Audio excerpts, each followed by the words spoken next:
அவங்களோட சின்னத்திலையும் ஓட்டு போடுங்க.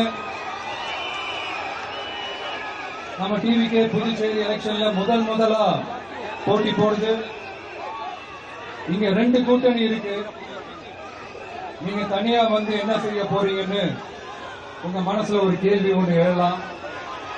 அதுக்கு நான் பதில் சொல்ல வேண்டியது நம்மளுடைய கடமை இல்லையா?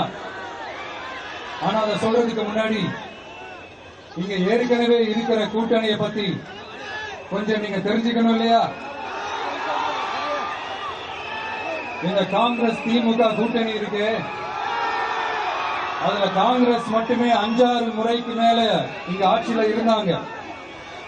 அந்த கூட்டணியில இருந்த ஒரு தலைவர் மக்களை மட்டும் ஏமாத்தல, அவங்களோட தலைவரையே வெட்ட வெளிச்சமா எப்படி ஏமாத்தினார்னு உலகமே பார்த்து கை கட்டி சிரிச்சது. அதுக்கப்புறம் அந்த கட்சி இங்க எந்த நிலைமையில இருக்குன்னு உங்க எல்லாருக்குமே தெரியும். திமுகவும் 2-3 முறைக்கு மேல ஆட்சியில இருந்தாங்க. இப்போ 2ம் கூட்டணி.